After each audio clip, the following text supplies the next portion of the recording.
Have you been using the hip hook and wondering, how do I know if it's working? Oftentimes when people use it for the very first time, it's extremely painful because there's a muscle in there that hasn't been touched for decades, and it's very tight and very uncomfortable. What will happen over time is that that amount of tension and pain that you're experiencing with the hip hook will start to decrease. A couple things that will happen in the moment. As you're lying on the hip hook, whether you're using the psoas position or you're pushing on the handle for the iliacus position, you will initially feel an intense amount of discomfort. As you hold that over time, typically after about 30 seconds, that pain will start to dissipate. And you can even hold it for up to 90 seconds or even a couple of minutes long as that pain is decreasing. If you experience that your pain is decreasing over that period of time, that is a really good thing. That means that your muscle's getting exactly what it needs. Another thing that you might notice is that as you continue to use it, it's less tender. Maybe you go up against the wall or you're using it on the ground, and maybe a week later after your first time, you go in there and the spot that you had found before is not as tender. That's another sign that you know that you're making some progress.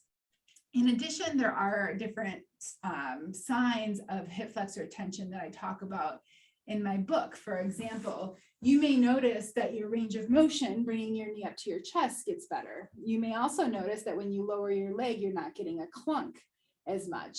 You may even notice that the alignment when you're standing, it gets better, where you're not having as much pronation or as much symptoms down the chain in your foot, in your knee, as much irritation in your hip, and all of those other areas that you're ultimately trying to solve.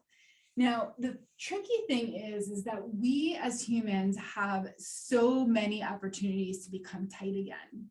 We're all very stressed. We all are sitting too much. We all have, different activities and practices that put us at a high risk for hip flexor tension. So if you have one of those symptoms or one of those causes of hip flexor tension, it's possible that your lifestyle continues to create muscle tension. So doing different things to manage that. So for example, if you are hypermobile, you want to strengthen and stabilize your joints. If you are, let's say, a runner and you're overusing your hip flexors, you want to do hip stability exercises to help stabilize that so that your running doesn't impact you as much. But some things are just unavoidable.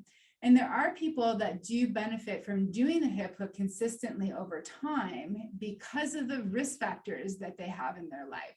So if you're one that's sitting at their desk all day long, you're going to likely have chronic tension in your hip flexors, and the hip hook or the hip flexor release ball is going to be your best friend in resolving that. So hopefully that helps you, give you a little bit more guidance on what to expect and what happens, even if you do still have tension as you're continuing to work with it. You're like almost every American or every human actually on this planet that has lots of risk factors for increased hip flexor tension.